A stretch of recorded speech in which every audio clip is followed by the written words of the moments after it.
crocodile teeth are the only thing keeping the papers together. A regular pencil, the tip worn down to nothing, has been attached to the clip. Run your finger across the aluminum. The surface is interrupted by a silvery sticker. It's rectangular, sparkling with iridescence. You don't know how you didn't notice it before. Hey, Lieutenant, what is this? Point to the sticker. What? That thing. It's a halogen watermark. We use it for adding information to RCM property. Interesting. What kind of information? It depends. Aside from an anti-counterfeiting stamp, mine has my station number and address. The information varies by date of issue.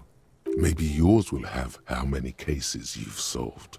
How many years you've been on the force, he's thinking. It'll have that. How can I read it? Any capable light with the right wavelength will do. Like, for example? All RCM vehicles have headlights designed to reveal halogen watermarks. Mine too. This means you can read the watermarks if you just turn the lights on. That's all, thank you. Okay. He returns to his neatly kept notes. While a bunch of sodden papers sag from the clipboard in your hand, it's a sorry sight. Look at the clipboard. It's made of dark blue plastic, hard enough to beat someone to submission with. The edges are rounded, however. The U4 size board feels thick and heavy in your hand. Light shimmers on its wet surface. On the back, you see the embossed letters, RCM. What'd you say the color was? Blue. The blue heart. Don't look into it. Shake the ledger. Something rattles inside, ever so lightly. Is there a hidden compartment? Permeables. It's not hidden per se. The compartment is made for permeable materials that would get damaged if something happened to it. Peek inside. The plastic shimmers like lapis lazuli, but it is not see-through. You cannot see to its center. How would I open it? With your hands, U4-sized pages hang from the clip screwed to the top of the board. Open the hidden compartment in the clipboard. The two sides of the board appear slightly misaligned, like a drawer that's come off its slides. If you bend the plastic on your knee, slowly, the slides snap back into place. It should be possible to just, Slide the drawer open. Without resistance or sound, the two panels move against each other. The compartment is now open. What's inside? 2 ticket stubs and a handmade postcard. Pick up the ticket stubs. 2 octopuses are smiling, reaching their tentacles toward each other in the colored pencil drawings. The tickets permit access to the zoo in Revachol East. The aquarium costs extra. These let you go there, too.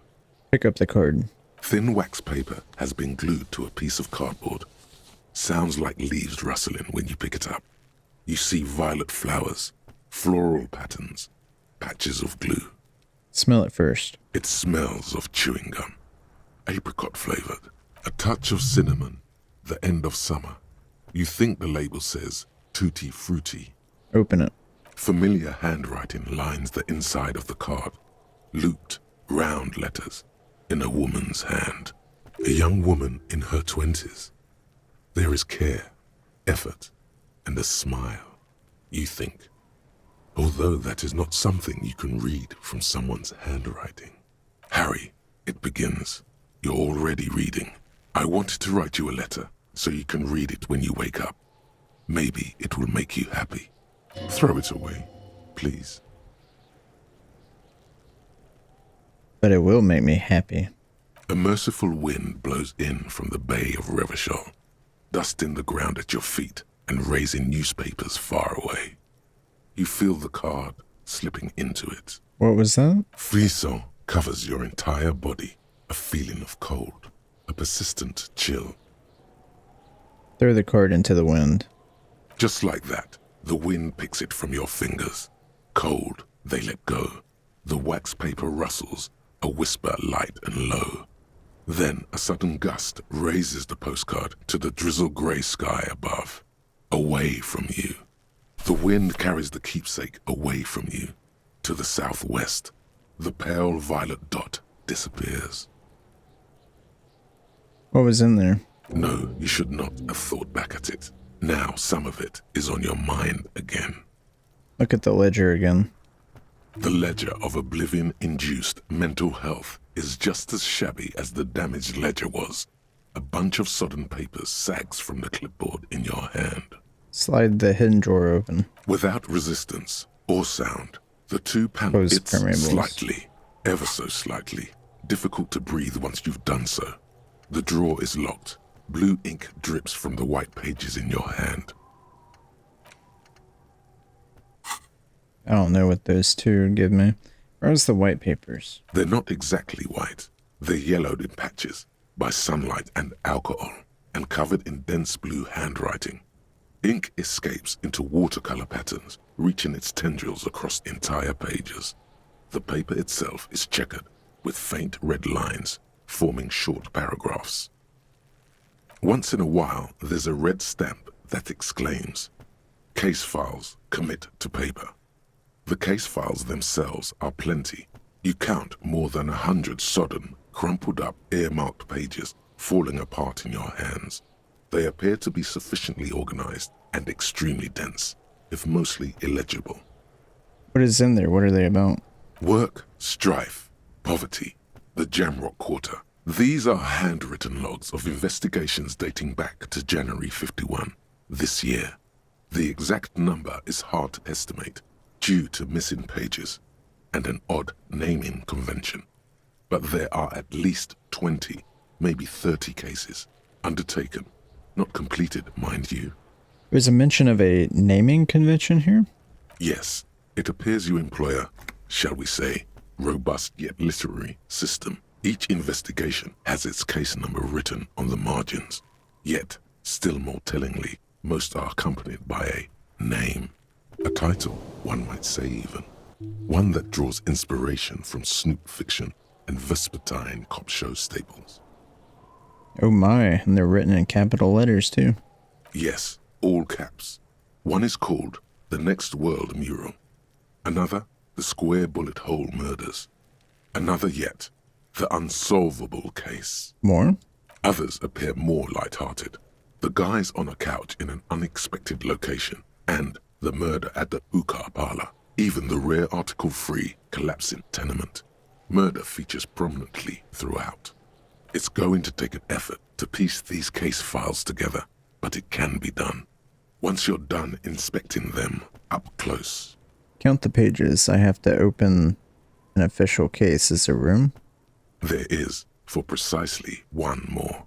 15 pages near the end remain untouched by the damage. The checkered grid forms a structure of passages, breaking the case into subtasks to accomplish. Once all the tasks are accomplished, the case is complete. Commit to paper. Sadly, the ledger only comes with an old, worn-down lead pencil. It's unfitting of this monumental event. Kim, do you have a pen? The lieutenant looks at his blue notebook. 2 fat, shiny pens hang from the binder, like large-caliber bullets on an ammo belt. He is not really saying anything, just standing there, looking at them. Can I have one? Know that I give this to you with resentment. With this beauty, commit to paper. The tasks you've completed flow out of the blue oblong pen in a brash freehand uncannily similar to the rest of the letters. The wording comes easily. It's almost robotically simple. A language developed for mental rigor and simplicity. Inspect the victim's body. Interview the cafeteria manager. It's not exactly poetry, but poetry would be out of place. Cross out the ones you've already finished. A satisfying slash sounds across the paper. You're done, it seems to say. And you, and you. Things to be done and things already done. The composition of reality. This is an extremely useful tool for a detective of the citizens' militia. Now all that remains is to name the case. Lieutenant, have you by any chance named our case? No, actually. Any ideas? The Hanged Man. Great. That's great. That's actually what I was thinking too. The Hanged Man. Good, strong name. We have a very good name for the case now. I'm going to start calling it the Hanged Man. It's good we sorted this out. Kim, all my cases employ a naming convention similar to what we used on ours. Yes, how very childish of you. In your and my defense, almost everyone in the RCM uses the titular system, in addition to the official alphanumeric. Why is that? It's a holdover from the early days of the RCM, right after the revolution, when the organization had little idea how to do things. It persists in an unofficial capacity. Officers use these titles to refer to their work among themselves. Don't mention it. Your secret is safe with the rotten cabbage of papers in your hand. Writing covers almost all the pages.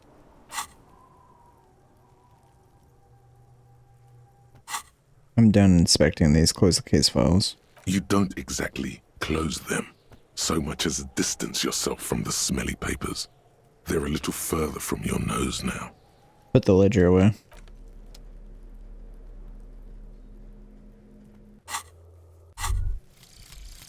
Jamais vu. Derealization. Jamais vu. The opposite of déjà vu. Not already seen, but never seen. Everything that should be familiar appears strange and new, like some half-forgotten day in your childhood. Only now. That's the feeling you've been having. And for who knows how long. You should go and ask Joyce Messier about this. What world are we in? This is a fundamental question. +1 XP for every orb. Collect all intellect learning caps raised by 1. Okay, so that's why I haven't been clicking on the orbs. So now we can go level up. Let's level up our conceptualization so we get more XP. Like we pass more checks, passive checks. Okay. Do another quick save, another hard save.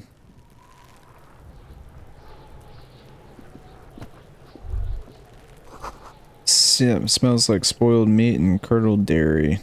A human being decomposes. The ladder's for kids, so it wouldn't hold the weight of a grown man.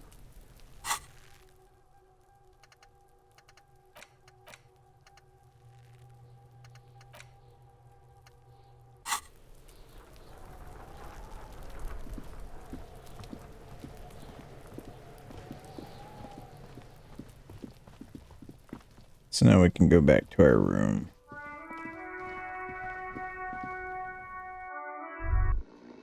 By the way, where is home? The address is coming up blank, and this place sure isn't it. I have no idea. But you've been at this hostel cafeteria for only 3 nights.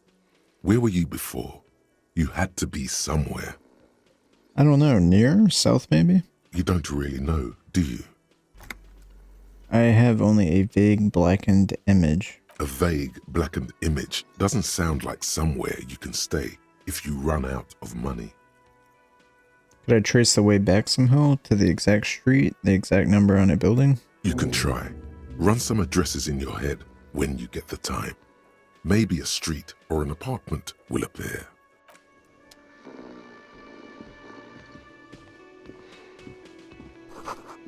Bottle of rum that has been knocked over. Beautiful dark liquid is spilling out.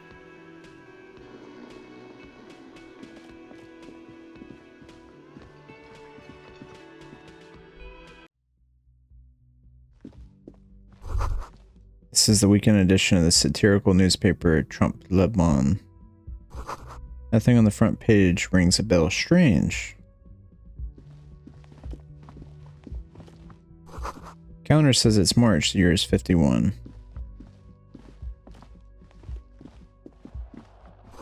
There's something on the table.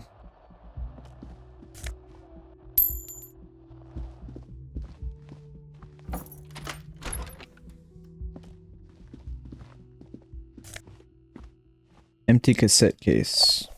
Looks like someone tore out the tape while the song was playing. This reel-to-reel tape player is still unrolling empty. There's my other shoe. There they both are. 2 identical shoes. Both copiously green and indiscriminately snakeskin. Reunited on your feet. Like 2 baby crocodiles. Wait, these do not look like normal cop shoes. It's pretty clear a normal cop is not what you are. How do they fit? Good, they're balanced.